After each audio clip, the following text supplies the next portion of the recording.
people joining us this evening. So you're all very welcome to this edition of our Neurodiversity Masterclass series. As ever, I'm Timmy Frawley, a member of faculty here in University College Dublin in Ireland, and we're joined by representatives of ADHD Ireland, Mr. Ken Kilbride and Miss Valerie Andrews. Our guest speaker for this evening is Miss Vanessa Castaneda Gill. Now, just by way of introduction, if I was to provide a brief background, Vanessa is the co-founder and CEO of Social Cipher, an EdTech company that makes social and emotional learning curricula and video games for neurodiverse youth and the professionals who work with them. Inspired by our own journey as an autistic ADHD individual and her time as a neuroscience researcher, Vanessa decided that social emotional skills were a cipher worth solving and assembled a neurodiverse team of researchers, game developers, educators, and artists to form Social Cipher. Vanessa and her team have earned recognition as Forbes 30 Under 30s, Games for Change Best Learning Game Award winners, and most recently, Lego Foundation Long-Term Partners. So that's a lot of recognition, I think, and a lot of noteworthy achievements within there. So actually, for this evening, we're going to adopt a slightly different approach. We're going to ask some questions of Vanessa ourselves. Before we get into that, Vanessa, is there anything you would like to say? No, I just am really happy to be here. Thanks you all for inviting me, and I'm excited to answer anyone's questions and just share what I know. Okay, brilliant. Lovely. And of course, for everybody here, please keep your questions coming too. So my first question for you, Vanessa, what is Social Cipher? Yeah, so Social Cipher is a social emotional learning game platform and curriculum that helps neurodivergent youth build self-advocacy skills, build confidence, and embrace their differences in who they are. We have been around for about 6 years now. We're in about 200 schools and therapy centers in 8 countries at this point. And really our mission with our 50% neurodivergent team is all about making neurodivergent youth feel seen and heard, and also helping, the teachers and counselors that work with them really understand and form stronger relationships and bonds with their students so that they can continue to support them better. Super. And tell us, why did you start it? Yeah. So as you probably alluded to in the introduction, I started this company based on my own experiences. So I was diagnosed with autism and ADHD when I was 14 years old. And especially during the time that I was diagnosed, there was really no representation that felt positive of autism, to be honest, or of ADHD. And so a lot of the time when I was looking at, media and movies and all that, it was usually like typically the representation would be someone that was very cold and calculating, and yes, probably a savant, probably very intelligent, but usually very much operating alone, typically kind of rude. Like, and for me, I really didn't know if I could fit into that mold, but I thought, all right, well, if this is what I have, this is what I must be. So I really tried for years to fit into that. And of course, when you're repressing your emotions and not being your true self, you're going to run into some problems, which I did. So I hid my diagnosis out of shame for about 6 years, from the ages of 14 to almost 21 years old. And I had a lot of issues with sort of anxiety, depression, and low self-esteem because of it. And really, for most of my young life at that point, I had really thought that like this was something that I needed to fix. And so I became a neuroscience researcher originally, and kind of unfortunately to try to fix my own brain. But that shortly changed after I got more and more into the field. I started to fall in love with neuroscience itself. I started to realize my potential as a researcher to be able to help people and connect with people despite what, the stereotypes of my diagnoses had said. And I was able to also find a community of a lot of like-minded people, which was awesome. And so I think after after the years of finding that connection, really finding that passion for a skill and for helping people, I kind of looked back at how much progress I had made and realized that I could do something to help other neurodivergent youth. And so, I think in my last year of college, I ended up thinking up a potential video game that could actually help these youth through the power of story and representational characters, and creating a support system that I wish I had had at that age that would have helped me get through a lot and build my own confidence. So that's how we started. Brilliant, brilliant. And actually, there's a lot to unpick and unpack in what you've said. The media and cultural representation of any experience, but in particular, I think neurodiversity, autism, and ADHD is significant. So thank you for raising that. You also spoke a little bit about your journey. Uh, I know in Ireland, at least, and elsewhere, getting a diagnosis and adjusting to that. And of course, our relationship with our diagnosis and understanding of neurodiversity can change over time. I wonder, could you say a little bit more about that initial journey, diagnosis, and how your understanding and relationship with it has changed over time, Vanessa? Definitely. I think it's interesting because there are a couple of ways that things can go when you get a diagnosis. I think overall, a lot of the time it provides, a lot of empowerment, a lot of extra information, the ability to be able to request accommodations that are much needed. I think for me, I was unfortunately in kind of the second camp where it was more like, all right, I have this diagnosis. It is a label. It is something that I should be ashamed of and should fix as soon as possible. Unfortunately, I think that a lot of folks are still in that sort of space. And so for me, it was sort of through building our games that I started to have that change of heart. And I don't think it was till probably a year into building the game series that I started to change my opinions on neurodiversity and on my own self-perception.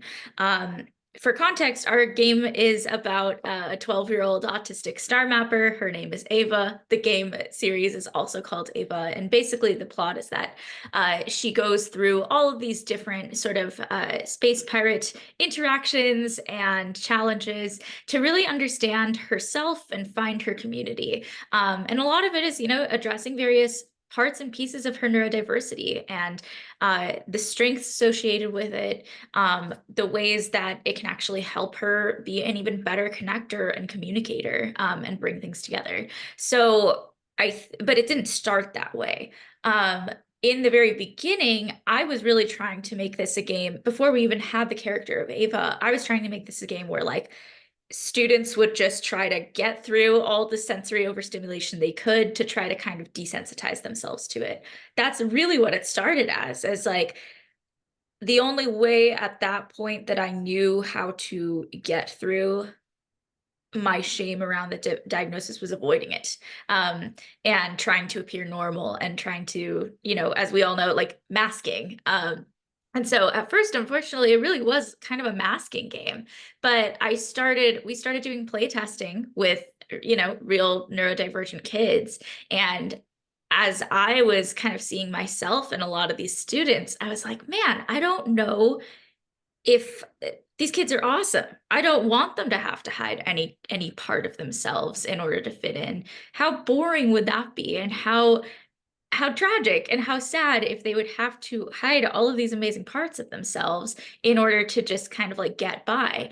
And so as I was thinking about that, I started thinking about the young person that I was, and man, maybe I was not, annoying or broken or, something to be fixed. I was a neurodivergent kid that was born into a world that was not built for me.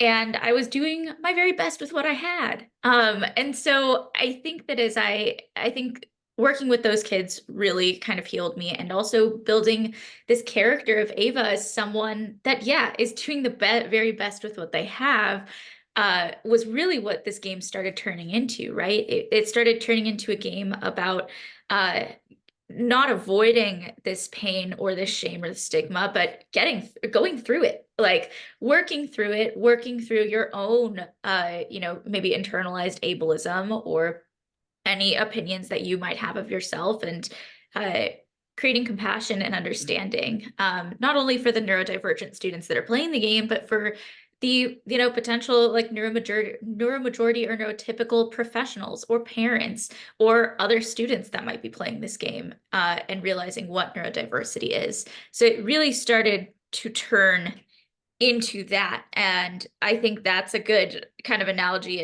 and really what helped me on my diagnosis journey to embrace the fact that, like, this diagnosis, of course, neurodiversity, there are a lot of factors that are disabilities. There are a lot of strengths, but you kind of, it is an identity. It's who you are. And you kind of just take that all in. And like anyone that has different challenges, you kind of go with it and keep working through it. Okay, so and thank you for that, for Vanessa. I mean, in preparing for this evening's interview, I would have checked out the website. I had heard of Social Cipher, but I wasn't too familiar with the work other than the game and Ava in particular. I also have some questions prepared, and I know you helpfully offered some ideas as well around that. But I haven't actually played the game. I haven't engaged with it to that extent. May I ask what platforms what platforms is it on? Or and also, as it happens, uh, my children are into to gaming, and I'm just wondering what might be the core objective that the player is trying to achieve in the game. Yeah. So actually, I might be able to screen share and show you a couple things. Oh, that Um, that'd be lovely. yeah, for sure. Let me actually just share some stuff so y'all can get some visuals, because I think that always helps a little bit more when I'm explaining the game itself. So essentially the objective of the game is for students to basically learn these social emotional skills on their own terms, and to give them a safe and sort of yeah, a safe and judgment-free space to be able to practice these social emotional skills, right? Like I think in conversations, there's always an element of risk of, what if I say the wrong thing to this person, or what if they don't, forgive me, or if something's up. So I think that our game really offers that social safety of being able to kind of rehearse and practice this stuff, and truly understand what type of communication really works for the individual. So let me screen share this. Oh, and the platforms it's available on, we're currently available, we're a web-based platform. And so you can just log in. Actually, you can log in to socialcipher.com right now, and you can play our second episode and look at our second episode curriculum for free, which is on trying new things and coping with change, if you ever wanted to play. Yeah, and then we are actually also going to be on mobile in, I think, the next month or so. Fingers crossed that the Play Store and the App Store and everything approve of us, but we've got everything in. So as an explanation for this, so this character here, the pink-haired space girl, that is our main character, Ava. So she is autistic, and in our first module, which is our trust module, it's basically all about forming trust with folks, and also, identifying who is trustworthy. So it's a really, really good way for students, especially neurodivergent students, to practice this kind of thing, because unfortunately, a lot of the time we may miss the cues of whether someone's being trustworthy or respectful. And we've had a lot of instances where, students will play and interact with a character that we've designed to not be super trustworthy, and they'll kind of ingratiate them all the way through. And it's kind of offered a safe space where professionals can see this and be like, oh, this is actually an issue that they are, trying as much as they can to appeal to this person that does not, deserve their friendship at this point.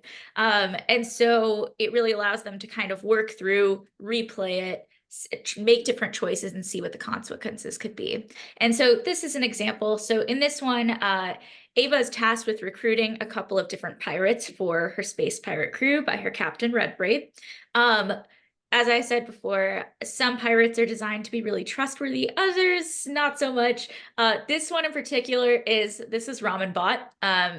He loves making ramen. And he is also a very gifted data analyst and navigator. So he's a great asset for Ava's crew. So basically, Ava here, you're supposed to try kind of make a dialogue choice here as the student. And each dialogue choice will produce a different result. So for this one, I've chosen like, are you okay? You seem stressed out. And then we kind of get into this and understand maybe, oh, Ramenbot has some issues with stress and being able to take a break because he's really short-staffed. So let's get into that and kind of form this relationship where we can help each other out. So that's kind of an example.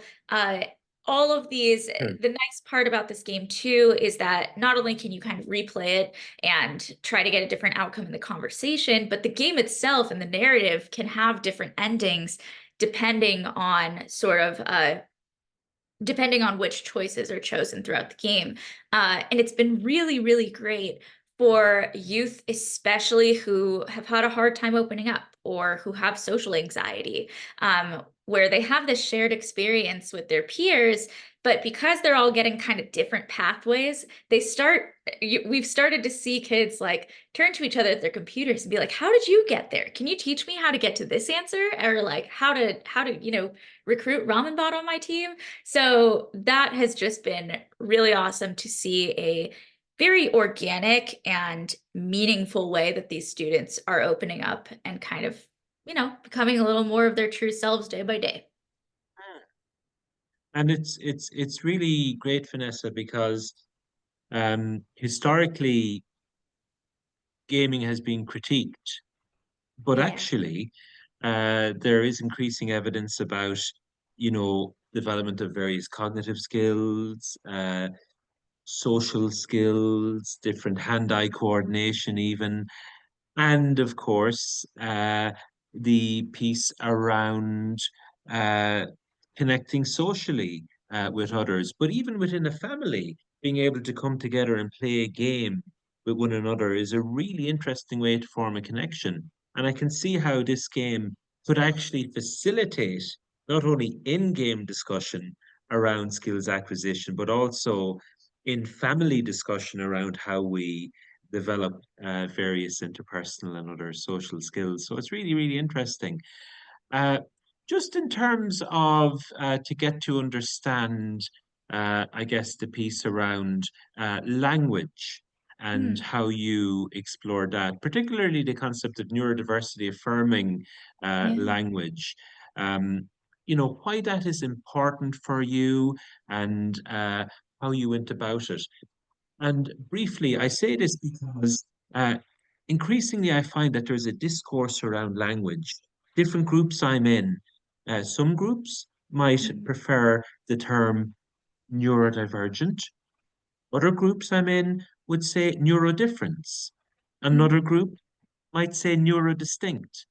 And I'm noting these differences and I'm trying to say, how can I be most neurodiversity affirming? But that's just me. My question for you was your diversity affirming language and Ava and Social Cipher and how you've approached it. mm. That's a great point. So I think that, yeah, it's to your point as well, it is tricky, right? Like there's a lot of different terms. And I think the number one thing to remember is that I think it's a lot number one, as long as you're listening and you are trying with neurodiversity affirming language, that's the biggest part. Also, of course, if you're interacting with someone who's neurodivergent, ask them what they prefer. Asking on an individual basis, I think, is probably the best way you can go. And that Yeah, that's what I would say there. I think in the way that we approached it with Ava, it's been interesting because Ava is actually not the only neurodivergent character in our game, right? We have her captain Redbraid, who has ADHD. There's also another character later in the game whose name is Seb, and he actually is like me. He has autism and ADHD. And so we have all these different, neurodivergence. And I think that in certain parts of the game, we will talk about, like Ava will talk about being autistic. And I think the important part about it is that like the neurodivergent characters themselves are the first ones to talk about it and bring it up, right? So giving them that power, even though of course, they're fictional characters, but like giving those characters that power to talk about how they identify is really important, for them to do that first, because it models for the student or for the child, right? Like that, oh, I have the power to know and voice how I identify to others. So I think that's kind of the biggest aspect for us, is making sure that individual does it first and kind of like states how they want to be identified. Okay. Uh, I mean, I guess for me, I just as you were speaking, it makes so much sense, and I just had an extraneous thought come to mind. I'm really glad. I can't remember which member of our team suggested you, but I'm really glad they did, and that you Oh. are giving this time because it's actually quite interesting, as all our talks are, of course, let me add. But in terms of you building your team, I understand that up to 50% of your staff team would identify as being neurodivergent. And I'm just interested in that, how you went about it, and whether there have been any opportunities or challenges actually within your workplace and workforce dynamic.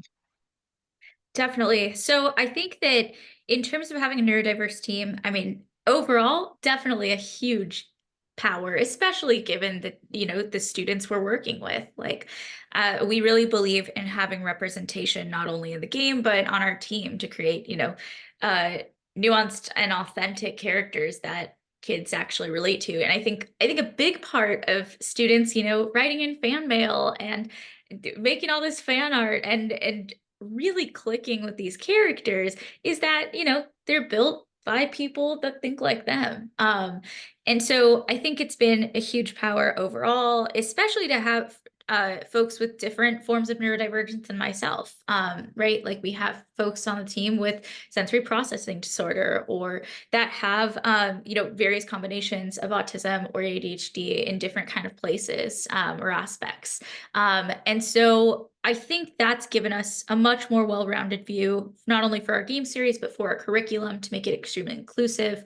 I think in terms of challenges, like, in business and corporate stuff, it is not built for neurodivergent folks. And a lot of, corporate, one of my biggest enemies is like corporate jargon, because so many of it, so especially as an autistic person, so much of it is just so abstract, and they're all idioms, and a lot of the time it's easier to just say the direct thing, and vague, a lot of the more vague terms like circling back, or uh like we'll get to it, doesn't give the objective timeline that is honestly needed for, efficiency's sake. I think we'd all be a lot more efficient if we could say exactly what we mean. And so for us, I think it's been a lot of making sure kind of like the corporate jargon isn't really a thing we do. We also incorporate people's passions and special interests into their work. I think that, like, especially for folks who are autistic and ADHD, it is so important to bring special interest and passion into the work we do, because if you do that, then our work is going to be phenomenal, because we all know that if there's something we're passionate about, there is no stopping us. Like, we will hyper focus, we'll get in there, and we will do the best job. Um, and so I think that, like, incorporating, like, for example, we have a secret gamer club, which is not actually secret. Everyone is welcome. But we have this gamer club where folks can you know, folks from like marketing, sales, any part of our team can come in and you know, we'll foot the bill for them to play a game of their choice every month, and everyone plays and has a full discussion. And I think that just brings a lot of great elements of play and of you are a whole person, and not just here to work. I mean, you're here to work, but like, you know, you're bringing your full self to work, and we encourage that. And I think lastly, we especially in my experience as an autistic person, and I always say it's really funny that I chose to be a CEO because of all of the things. Like when you're a CEO, all of your work is constantly changing. And you kind of are a master of none, because as soon as you master something, you kind of have to give it to the next person, and get on to the next challenge. And it's very funny that as an autistic person that has so much difficulty with change, that this is my profession that I chose. But here I am, and we're making it work. But I think the reason we're making it work is because we really encourage various work styles, and we actually ask the question from the start, even when we're interviewing, when we're onboarding people, of like, what kind of environment do you need to thrive? Like, how do we need to list things? How do you visually kind of like take information in? All of that stuff is so important into people being super efficient and just bringing their best and their full selves to work. Great. And you know what you're describing, it sounds like really good leadership and management, I must say. Um, and actually, there is a lot of discourse, a lot of discussion. There's a lot of academic publications around onboarding, recruitment, and I guess accommodations and supporting everyone in the workforce. But you may have done so already, but if you haven't, I'd imagine there'd be value in a case study on paper. Or are you providing some type of publicly available material on your workplace culture and philosophy? Because I think it deserves, you know, wider circulation and digestion. Uh, just in terms of another piece we wanted to ask you, advocating for yourself or for other people who may be autistic or experience ADHD, how do we, how do people advocate in the workplace themselves, would you say? Yeah, great question. And I think it definitely varies for each workplace. But I think probably one of the best things you can do is talk to other neurodivergent people that potentially have done it. Um, I am available to do that if you ever need me to help out with that. I think it's always on a case by case basis, and in terms of kind of like uh where a person is in their diagnosis journey, where, you know, their company values and policies might be, because that's also important, and also, you know, how close you feel to folks in your, you know, workplace community. I think that in addition to finding other neurodivergent people that have done it, it's important to also have sort of an ally or someone you trust in the workplace to be able to kind of bounce ideas off of and talk to.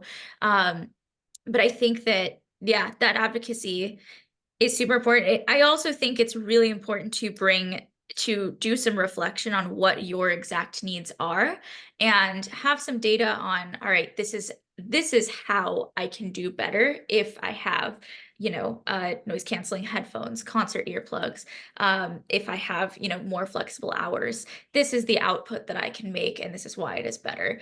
I think that, you know, honestly, a lot of the time we just should be able to have these accommodations, because like, even neurotypical or neuromajority folks, like, we have glasses, we have coffee, like all of these things are in a way they are disability accommodation. They're accommodating for, you know, more efficiency and more flexibility at work, right? So what is that difference between, you know, having a little more low lighting in your office, or being able to, you know, work remote a little bit? So I think that connecting it with data of how it will do better, how it would help you more, is helpful, especially for workplaces that you're not too sure on yet.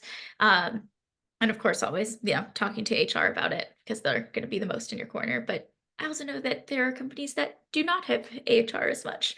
Um, but yeah, that is what I would say. This part. Sure, sure. And you're right to point out that some companies have bigger HR teams and departments. But I really love your values and the concept of alignment of values for an employee, the employer, the organization. And of course, that question I really liked. I must ask it myself at interviews. What can we do to support you in thriving, to support you in really achieving your aims and goals? So I think that's something that resonates with me. If I may ask, just yourself, in terms of how this career journey and developing Social Cipher and Ava and having success, and you mapped out some further developments with the app stores and so forth, has it changed your own view on neurodiversity, or has it had impacts in that regard upon you as a person? Yeah, I think definitely. I think going back to sort of the advocacy in the business world, it's been kind of a huge impact of me, like of kind of the interlacing between my neurodivergence and me being a leader and a business owner and all that. Um, I think that in the very beginning, very much a parallel to the way I thought that, neurodivergent people had to be cold and calculating and, be lone wolves. Very similar to that, I also thought that being an entrepreneur or like a business person, again, you had to be cold and calculating and do it all on your own.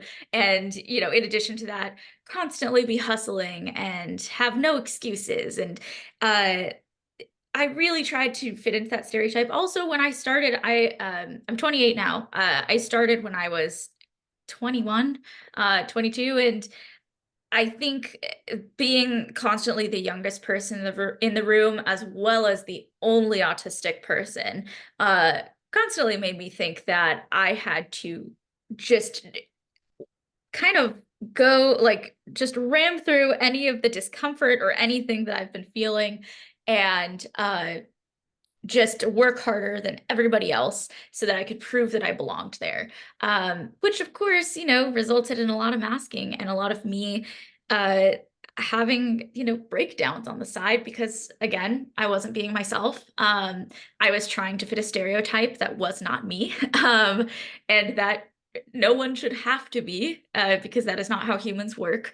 And so I think that um, I started probably sadly, I think like 2 years in. So I did that for about 2 years, burnt out really bad. And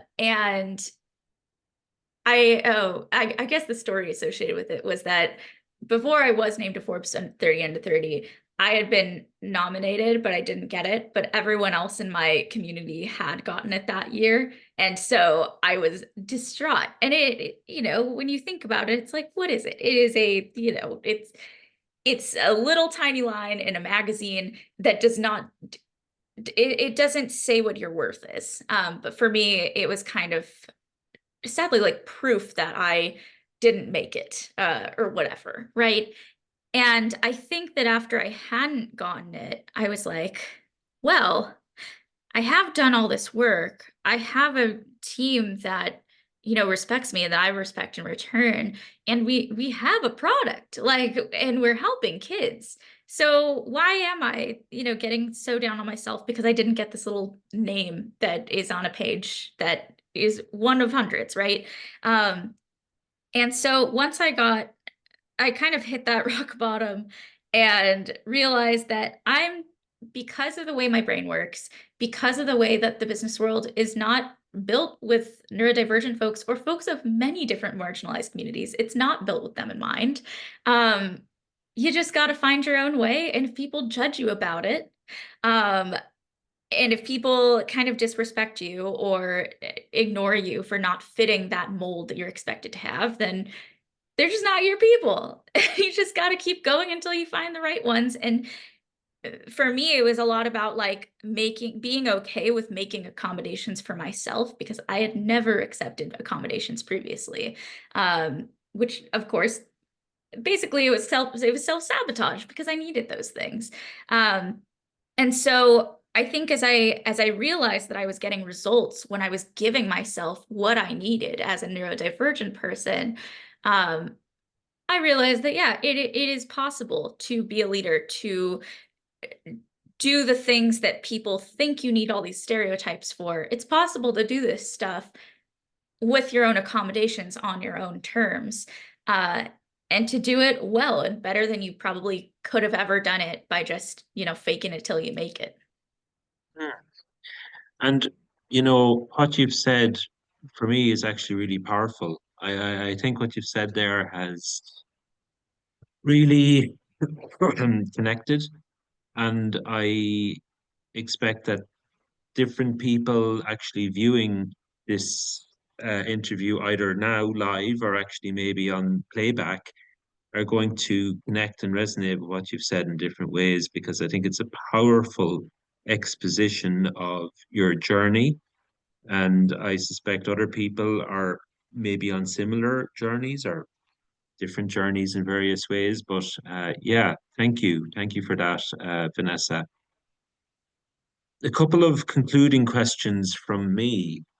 Um, I mean, in society, there has been discussions about allyship and how a neuro majority can be supportive of everyone in the workplace. Wonder if you have any comments on that or any guidances? Yeah. So this is the time where I talk about my co-founder Lucy, who is kind of like she's my neurotypical ally that like it has always kind of been there to kind of help balance me out in the places where it's difficult. So I think that um so Lucy and I have been co-founders for yeah, about 6 years ever since this really started. And I think what she brings, so for me, I am very, very detail oriented, also can see the big picture for things, but I can get very hyper fixed on very specific things, right? I think a lot of the time she helps me kind of zoom out and see the big picture. I also have a lot of difficulty when I get very overwhelmed. And she knows this process where she's like, all right, if you're overwhelmed right now, I hear you, I get it.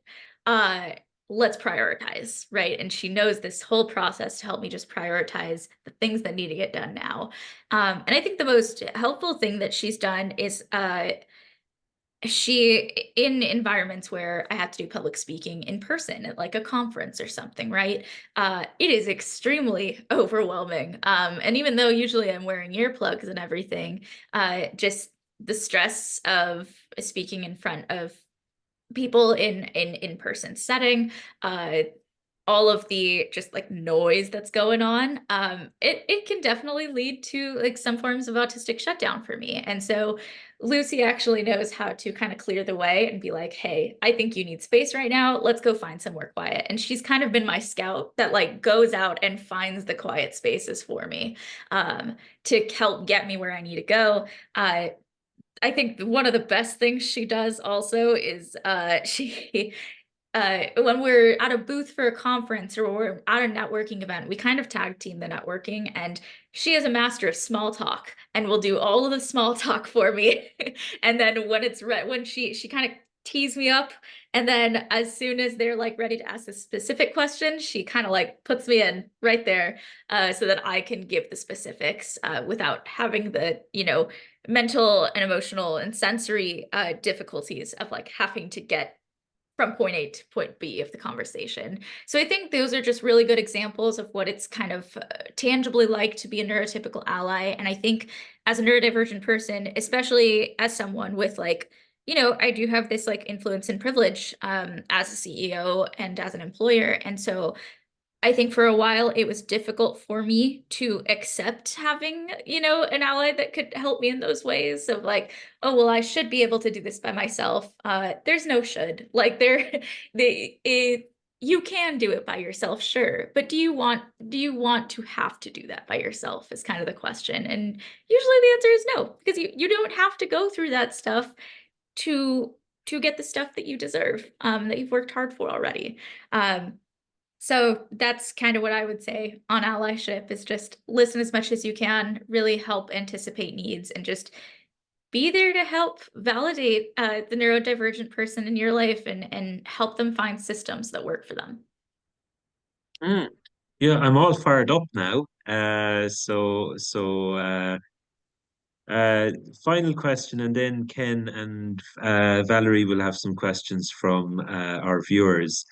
Uh, so I know we can use a search engine, but would you like to flag how we can find out more about Social Cipher, any resources, or any other, I suppose, aspects of what you do that you'd like to flag?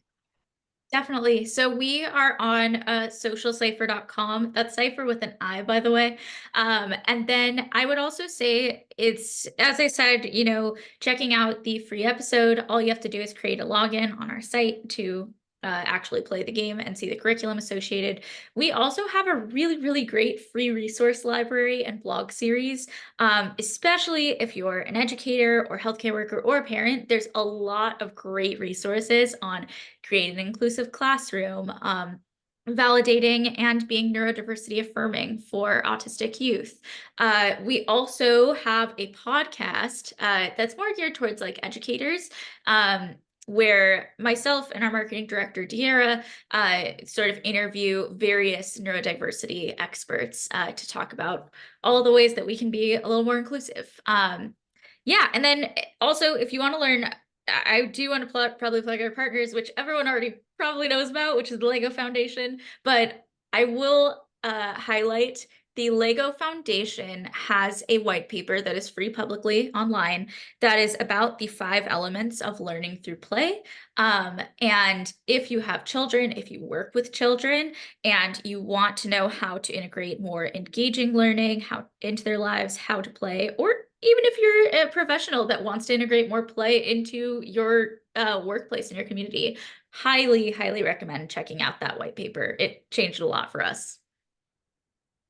Well, that's so helpful, Vanessa, and thank you for telling us about the podcast, the free gaming episode with the login, the Lego piece there as well. They all sound really interesting and transcending even neurodiversity and having such a broad application for everyone. So, uh, thank you.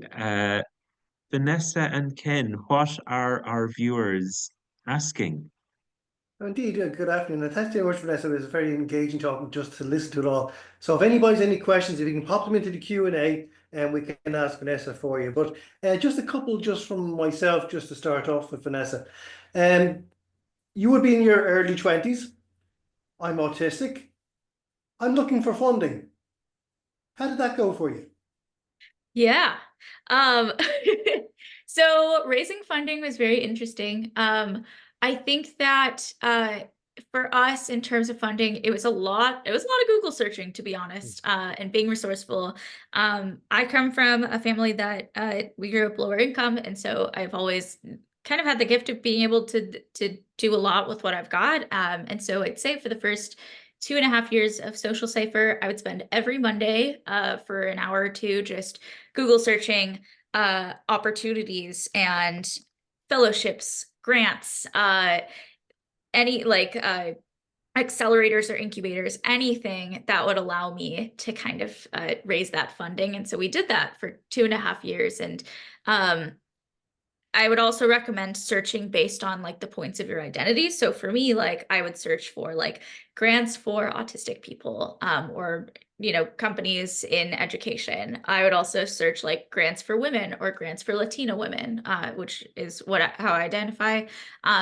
So I'd say like look at every aspect of your identity and try to get as specific as possible when searching for these funding opportunities. There is a lot of free money out there if you are willing to kind of search. I put it in a big Google sheet with all the due dates and just try to keep making applications as much as I can. Just maybe one you could help me. This is from a professional question, just for myself as much as anything else. I do an awful lot of talks about ADHD here in Ireland. We're seeing a huge increase in the overlap between ADHD and autism and ADHD, and you have your AUD others. And again, someone always gets me, try to explain that. But again, there is that very much the public perception that, that someone are always going to want soft lighting, turn the noise down. Someone with ADHD is going to want to turn the lights up, make it noisy. How do you get that existing in the same person, and how can you explain that? Okay, so the explanation of being ADHD, basically. Yeah. Great. So I would say it definitely differs for each person. But yes, for me, it is a little bit like my brain's at war with myself sometimes. But I think that, like, for example, it is, as not in my autistic side, I thrive on routine. I know that. But the ADHD, do I want routine ever? No. I like extremely fear having to do the same exact thing every day because I will get so bored. And I can't do it. So I like, for example, a compromise I've made is that like I will have actually like a bank of different activities I can do. So I have a very loose routine, right? Of like eat breakfast, answer emails, do an exercise class, stuff like that. But I have kind of like a running sort of list, or like I guess I would call it like a menu. I have a menu of sort of the different things that I can do so that I can give it some variety, but I also have structure. I also try to really like batch tasks. So like instead of just doing like making a draft, making a PowerPoint, answering an email, answering another email. Like I try to batch the emails together. I try to batch the drafts together because it helps with the sort of like keeping the tasks in categories. But yeah, I'd say that like with routines, it's a huge thing. The other part of it is sort of the seeing a big picture and seeing every single thing going on at the same time, while also seeing like the tiny minutia of like any project I'm doing, which it tends to be a big information overload if you don't manage it. So I would say, yeah, it's kind of constantly, it's the best way I would be able to say that autism and ADHD feels like is that you are you're able to like you're in a drone sky view of a city, but you're also in the brains of every person in that city all the time. Good. But there's some great strengths with it because you're able to see such a full and deep picture of things. It's just a matter of constantly giving yourself rest and accommodation and self-awareness. Thank you very much for explaining that, because I get asked to explain on a regular basis and I go, so it's better to have someone who has it to explain it to me. So just then, Joe, going back to, you're 2021, you're starting out in the project and Yeah. you're doing your initial development. Why did you choose video games as opposed to any other form of content? Great question. So there's a couple of reasons we did.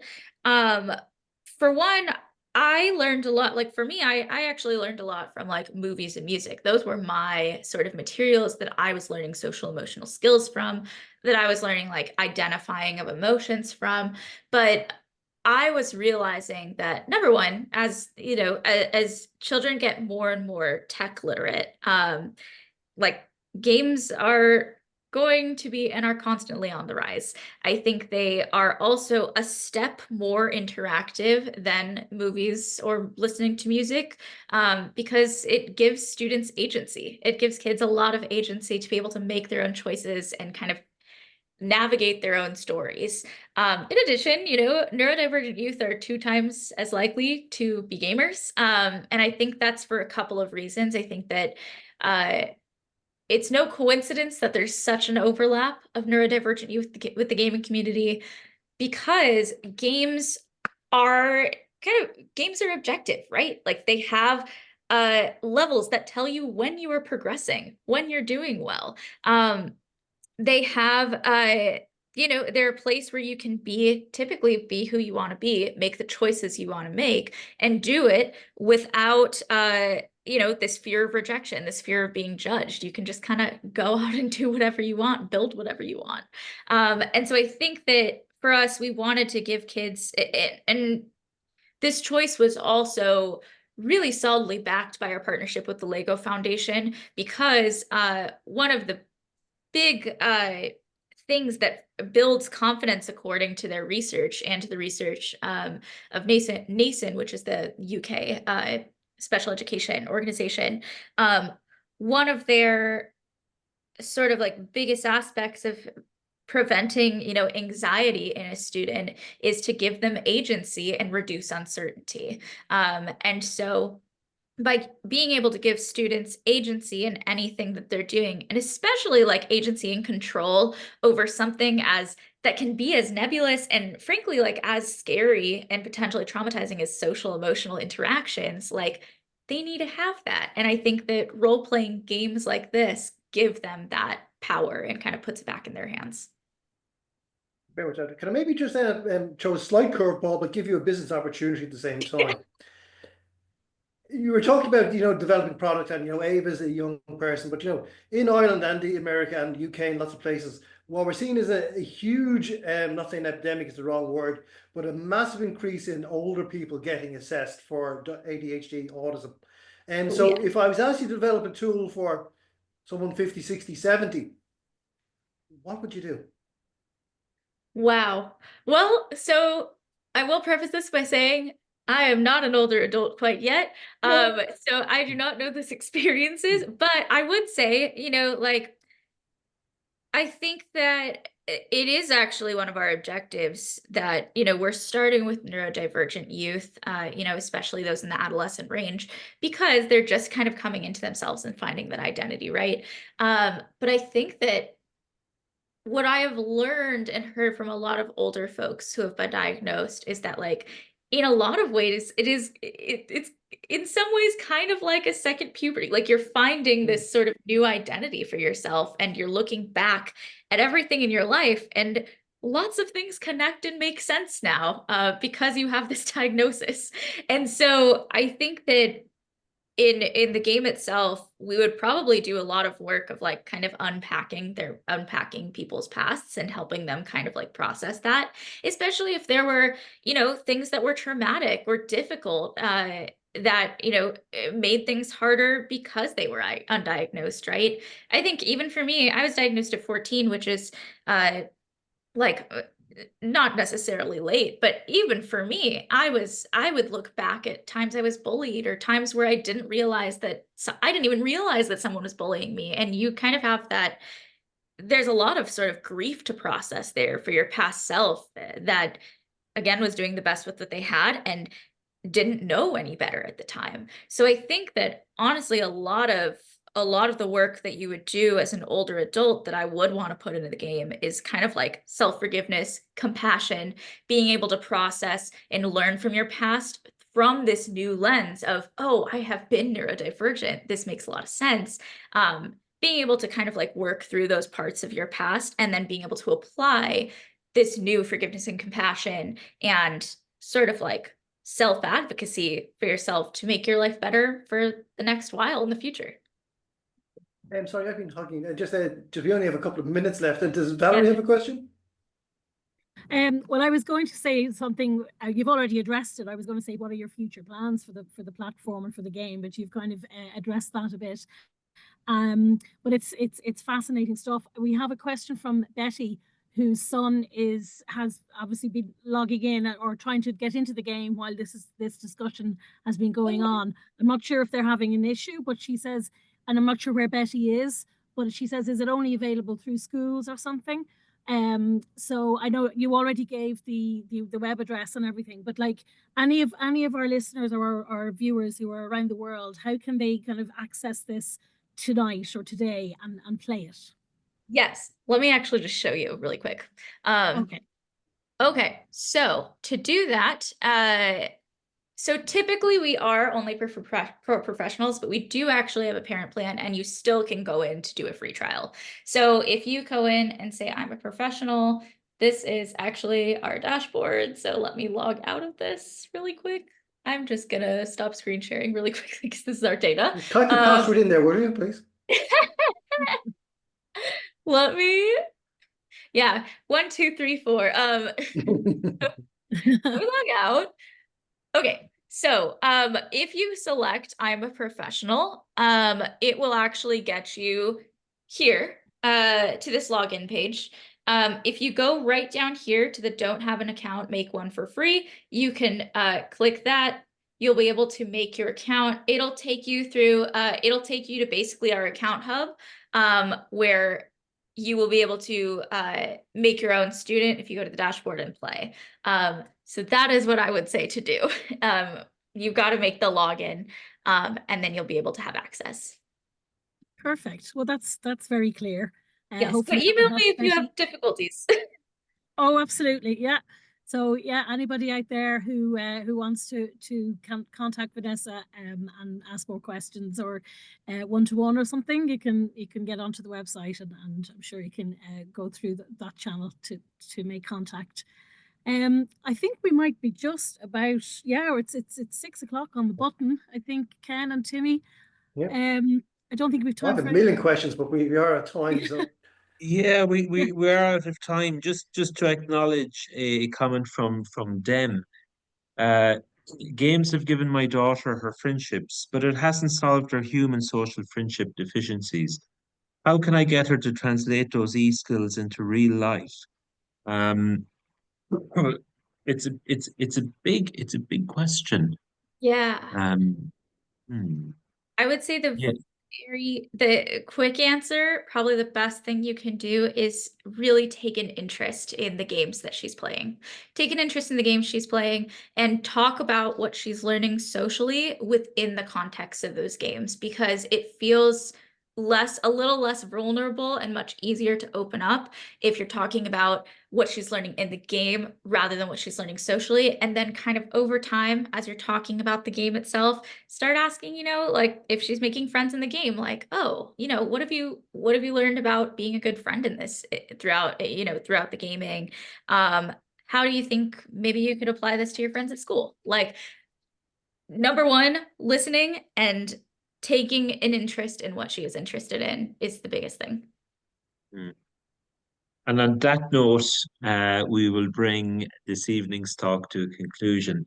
It has been so lovely, Vanessa, to have you here this evening. And for those who may have been joining us late, that is socialcipher.com. The game is Ava, but actually there's lots of accessible resources as well on the website.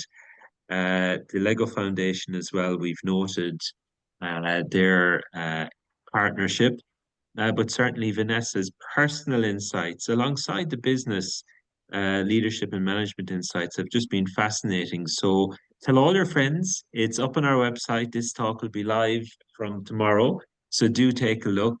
And Social Cipher, Ava, and we've been speaking with Vanessa Castaneda Gill, with our thanks to Valerie and Ken from ADHD Ireland, and signing off from UCD. We'll see you next month. Thanks very much. Take Thank you, care. everyone. Thank you. Bye bye.